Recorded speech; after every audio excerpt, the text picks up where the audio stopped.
सत्य के साथ। खेती में अन्न उपजाने से लेकर के अंग्रेजों से लोहा लेने तक में हमारे जाट समुदाय की एक बड़ी भूमिका रही है।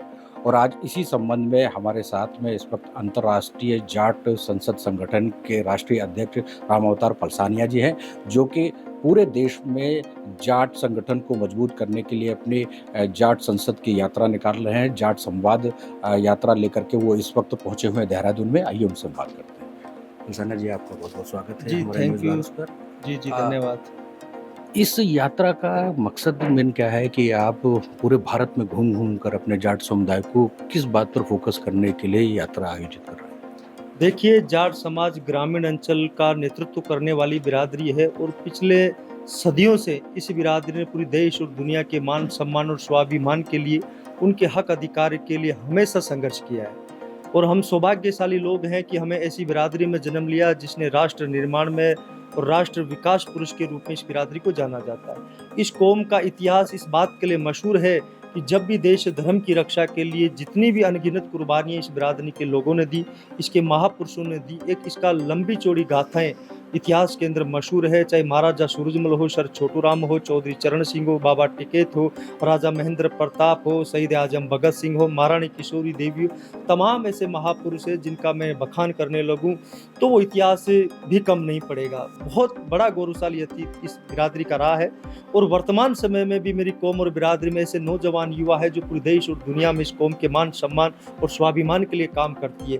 पिछले 10-15 साल से इस बिरादरी सामाजिक रूप से कुछ कमियां इस बिरादरी में आई थी। उन कमियों को भांपते हुए किस रूप में इस बिरादरी को मजबूती दे सकते हैं, इस बिरादरी को सामाजिक रूप से मजबूती दे करके इस बिरादरी को पूरे देश और दुनिया में फिर से नेतृत्व करने की भूमिका में ला करके खड़ा करें। हम इसको गेट टुगेदर करके गांव देहात तक जा करके इस बिरादरी के लोगों को, गांव की रूह को पहचान करके उन लोगों से संवाद करके पूरी दुनिया में हमने इंटरनेशनल जाट पार्लियामेंट के नाम से संगठन 2010 में बनाया। लगातार पिछले 15-20 सालों से इस संगठन के बैनर के तरह हम तमाम देश दुनिया में जहां भी हमारी बिरादरी के लोग रहते हैं उनके बीच में जाते हैं, उनको जोड़ने का प्रयास करते हैं और उनके मान, सम्मान और स्वाभिमान की चर्चाएं करते हैं। उनके भविष्य की बुनियाद को हम किस रूप में मजबूती दे सकते हैं, तमाम सारी चीजों को लेकर के कार्यक्रम हम लगातार करते रहते हैं। आज जबकि इंटरनेट का युग है, ऐसे में आपको सड़क पर उतर करके गांव-गांव जा करके आप जाने की जो मैन टू मैन आप उनसे संवाद स्थापित कर रहे हैं, इसकी आवश्यकता क्या है? क्योंकि आप इंटरनेट के माध्यम से और तमाम ऐसे इलेक्ट्रॉनिक माध्यमों से आप अपनी बात को वहाँ तक पहुँचा करके अपने युवाओं को जागरूक कर सकते हैं। देखिए, सोशल मीडिया का जमाना है, आधुनिक युग आ चुका है, लेकिन सोशल मीडिया और डिजिटल प्लेटफॉर्मों से बाहर निकल करके देहात में जा करके सड़क पर उतर करके जब तक आप कौम और बिरादरी के लिए संघर्ष नहीं करोगे तब तक इस बिरादरी उन लोगों को एक्सेप्ट नहीं कर पाती जो इसके लिए ऐसी कमरों में बैठ करके उनके रीति नीति की बात करते हैं। जाट कम्युनिटी हमेशा ग्रामीण अंचल का नेतृत्व करती है। गांव देहात में ये जमीन और जमीन का सीना चीर करके जो अनुपजाऊ करने वाली बिरादरी है, ये गांव देहात में इस चीज़ की महसूस करवाने के लिए कि हम उन लोगों के हक अधिकार की बात करते हैं और उनके बीच में जा कर के मैं राजस्थान प्रदेश से आता हूँ, लेकिन तमाम पिछले 10-15 सालों से हिंदुस्तान का ऐसा कोई जिला नहीं छोड़ा जहाँ पर जा कर के इस बिरादरी को जोड़ने का प्रयास नहीं किया। हमने ये यात्रा दिल्ली के विज्ञान भवन से शुरू करी, जहाँ दुनिया के 62 देशों के जाट विज्ञान भवन में इकट्ठे हुए। इसके बाद जाट संसद का अधिवेशन राजस्थान की राजधानी जयपुर में हुआ, जिसमें 130 मुल्कों के जाट वहाँ इकट्ठे हुए। इसके बाद में हमने साउथ इंडिया में गए। लोग कहते हैं कि हिंदुस्तान के नॉर्थ इंडिया में राजस्थान, हरियाणा, पंजाब, उत्तराखंड, वेस्टर्न यूपी और ले दे के कश्मीर में ही जाट समाज के लोग हैं, लेकिन उन लोगों के भ्रम को दूर करने के लिए हमने साउथ इंडिया की तरफ कूच किया। 4 महीने बेंगलुरु में रह करके हमने हैदराबाद, तेलंगाना, कर्नाटक, केरल तमाम प्रदेशों में घूम करके हमने बेंगलुरु में जाट संसद की। 20-25 हज़ार जाट बेंगलुरु में इकट्ठे हुए। उसके बाद गुजरात अहमदाबाद में जाट संसद की, चंडीगढ़ पंचकुला में जाट संसद करी, 1 अक्टूबर 2023 को मेरठ में उत्तर प्रदेश में जाट संसद करी। हमने हिंदुस्तान से बाहर भी इस बिरादरी को जोड़ने का प्रयास किया, जो दुनिया भर के मुल्कों में इस बिरादरी के लोग रहते हैं। 130 देशों में इंटरनेशनल जाट पार्लियामेंट का नेटवर्क है। ऑस्ट्रेलिया के मेलबर्न में भी हमने जाट संसद करी। तमाम ये आयोजन करके इस बिरादरी को इस बात का एहसास करवाते हैं कि आप पूरी दुनिया का नेतृत्व करते हो, आप पूरी दुनिया के हक अधिकार को जीने वाली बिरादरी है और हमारी बिरादरी के लोग गांव देहात से निकल करके आज पूरी दुनिया में अपनी बिरादरी का झंडा बजा रहे हैं और ऊंचा कर रहे हैं। जाट समाज को आमतौर पर बेहद उग्र माना जाता है और ऐसे में अभी आपने जैसा कि बताया कि आप अपने जाट समाज के युवाओं को साहित्य से, समाज से, संस्कृति से जोड़ करके उनकी पुरानी परंपरा और उसके बारे में, इतिहास के बारे में बताना चाहते हैं। तो आपको ऐसा नहीं लगता है कि इस समाज की जो भूमिका बना दी गई है या जो परसेप्शन बना दिया गया है उग्र समाज का, तो इसके बारे में आपको क्या?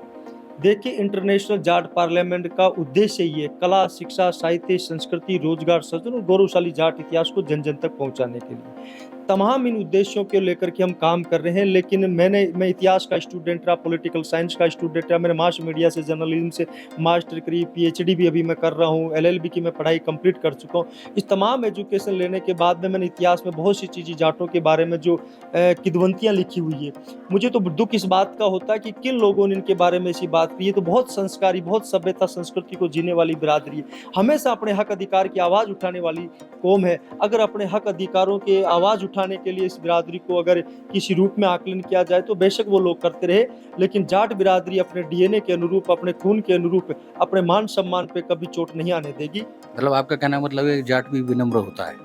जाट संस्कारी है, सभ्यता और संस्कृति को जीने वाला है। इस बिरादरी का इतिहास मशहूर है अपने राष्ट्र के लिए कुर्बानियाँ देने के लिए, अपने राष्ट्र की सेवा करने के लिए, अपने राष्ट्र के लिए अनुपजाऊ करने के लिए, अपने राष्ट्र की व्यवस्थाओं में मजबूती देने के लिए, अपने देश की जितनी भी सेना है, फौज है, आर्मी है।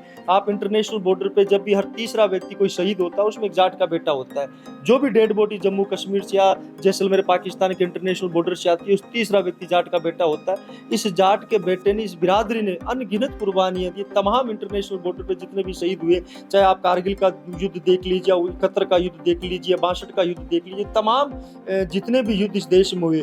और मैं अंग्रेजी काल की बात की, हिंदुस्तान में महाराजा सूरजमल का इतिहास, आज तक ऐसा किला जिसने हिंदुस्तान की इस व्यवस्थाओं में, विरासत में, रियासत में कोई भी इस किले को नहीं जीत पाया। तमाम राजा महाराजाओं का इतिहास इस देश की इतिहास में पढ़ाया गया। एकमात्र राजा था वो जाट का बेटा था सूरजमल भरतपुर का, जिसने दिल्ली को जीतने का काम किया। आप इतिहास उठा करके देखना किसने दिल्ली को जीता, सूरजमल ने जीता, उनके बेटे महाराजा सवाई जवाहर सिंह ने दिल्ली को जीता। लेकिन हमारे साथ में एक दोगला व्यवहार जरूर इस बिरादरी के लिए किया गया कि उस इतिहास में उसको लिखा नहीं गया। अगर इतिहास में इस जाट बिरादरी के इतिहास को मजबूती से लिख देते तो मैं दावे के साथ कह सकता हूँ कि उस समकालीन जितने भी लोग थे उनका इतिहास गौण हो जाता। हमारे इतिहास को दबाने के लिए उन इतिहास के महापुरुषों को सम्मान देकर के उनको बड़ा बताने की कोशिश की। बेशक मैं कहता हूं कि वो भी इस 36 कौम के बिरादरी के महापुरुष थे, हम किसी के कटाक्ष नहीं करते कि सामाजिक रीति नीति को जीने वाले लोग हैं। सबके सौहार्दपूर्ण वातावरण में, सबके साथ संवादपूर्ण वातावरण रहना चाहिए, एक दूसरे के साथ मिलकर ही सहयोगी बनकर की सामाजिक रीति नीति को आगे बढ़ाना चाहिए। और जाट समाज इस चीज़ को बखूबी गांव देहात में जीता है। आजकल तो वो शहरों की तरफ भी कूच कर चुका। मेरी बिरादरी के लोग आप जहाँ सोच नहीं सकते, वहाँ अमेरिका, ऑस्ट्रेलिया, जर्मनी, कनाडा में तो 130 मुल्कों के लोगों को जाट संसद के जब कार्यक्रमों में आते हैं देखता हूँ कि इतनी अच्छी जॉब, इतनी अच्छी अपॉर्चुनिटियाँ उनके पास है, इतने बड़े स्तर पर वो काम कर रहे हैं कि दुनिया में कभी किसी ने कल्पना नहीं की होगी कि जाट समाज इस प्रगति के रास्ते पर है। जी। अभी आपने चूंकि यहाँ पर आप आए हुए हैं अपनी इस यात्रा को लेकर के, तो उत्तराखंड की देवभूमि में आपका क्या अनुभव रहा आज की प्रेस कॉन्फ्रेंस और उसको लेकर के, जैसा कि आपने लोगों से बात करी होगी? देखिए, हम सभ्यता संस्कृति को जीने वाले लोग हैं। हमारे संस्कार, हमारी बिरादरी ने ऐसे आए हैं कि हम इस देश भूमि को नमन करते हैं और देवभूमि में हमारी बिरादरी के लोग बड़ी तादाद में रहते हैं। आप चाहे हरिद्वार की बात कर लो, ऋषिकेश की बात कर लो, देहरादून इस शहर की कैपिटल की बात कर लो, रुद्रपुर, तमाम ऐसे जिला हेडक्वार्टर उत्तराखंड में जहाँ हमारी कौम के लोग रहते हैं। खेत खलिहानों से निकल करके उन लोगों ने व्यवस्थाओं में आकर के अपने इस प्रदेश की भूमिका को, इस प्रदेश के निर्माण में, इस प्रदेश के विकास में उन्होंने योगदान दिया। लेकिन मुझे एक तकलीफ होती है कि पिछले 10-12 साल से मैं उत्तराखंड में आता हूँ और जब भी मैं आया मुझे उन तकलीफों का सामना इसलिए करना पड़ा कि जिस रूप में इस बिरादरी ने इस प्रदेश के विकास में, इसके डेवलपमेंट में, इसको बढ़ाने की भूमिका जिस जाट समाज की, उस रूप में यहाँ की प्रदेश की सरकारें जाट समाज को योगदान नहीं दे पाई, चाहे वो सामाजिक रूप से हो या राजनीतिक रूप से। राजनीतिक रूप से जाट समाज की वो भागीदारी यहाँ की सरकारों ने, यहाँ की पॉलिटिकल पार्टियों ने वो नहीं दे पाई। मैं तो ये जितने भी तमाम प्रदेश में घूम करके, उत्तराखंड में ऋषिकेश में हमारी जाट संवाद यात्रा गई, मेरी बिरादरी के लोगों को मैंने ये आह्वान किया है कि आप अपनी वोट की ताकत के ऊपर उन बिरादरी के लोगों से अपने हक अधिकार की बात करो, आपके महापुरुषों के सम्मान की बात करो, चाहे वो प्रदेश के मुख्यमंत्री हो या विपक्ष के नेता हो। जब तक आप अपने हक अधिकार की बात नहीं करोगे, तब तक वो लोग आपकी नहीं सुनोगे। और हमने कल एक बड़ी मीटिंग बुला रखी है देहरादून में। तमाम उत्तराखंड की जाट सरदारी वहाँ इकट्ठी होगी, हमारे हक अधिकार की बात करेंगे, मान सम्मान की बात करेंगे। महाराजा सूरजमल सर, छोटूराम चौधरी, शरण सिंह, तमाम महापुरुषों की यहाँ बड़ी-बड़ी स्टैचू लगे। ये सरकार से हम डिमांड भी करेंगे और लगातार हम अलग-अलग प्रदेशों में जाकर के ये डिमांडें करते रहते हैं और कोशिश करते हैं कि वो पूरी हो। काफ़ी हद तक हम उसमें कामयाब भी रहते हैं, लेकिन व्यवस्थाओं का पार्ट है, निरंतर ये प्रकृतियाँ चलती रहती है। इसलिए मैं तो उत्तराखंड की जाट सरदारी को से भी निवेदन करने आया हूँ कि आप अपने हकों के लिए खड़े हो। अपने स्वाभिमान की अपर ठेस पहुँचाता है कोई भी पॉलिटिकल पार्टी या कोई भी नेता, तो आप कड़े शब्दों में उसका जवाब देने का प्रयास करें। न्यूज़ वायरस से बात करने के लिए आपका बहुत बहुत धन्यवाद। जैसा कि आपने देखा कि अभी राम अवतार और पलसानिया जी ने बताया है कि देश की आज़ादी से लेकर के अभी भी हमारी सीमाओं पर शहीद होने वाले में जो सबसे ज़्यादा शहीद परिवार होते हैं वो जाट परिवारों से ही आते हैं। तो ऐसे में पूरे भारत में ही नहीं, पूरे विश्व में घूम घूम करके जाट समुदाय के प्रति चेतना जगाने का काम पलसानिया जी कर रहे हैं। न्यूज़ वायरस नेटवर्क की तरफ से मैं मनीष चंद्रा और सुहेल सैफी को दीजिए इजाज़त।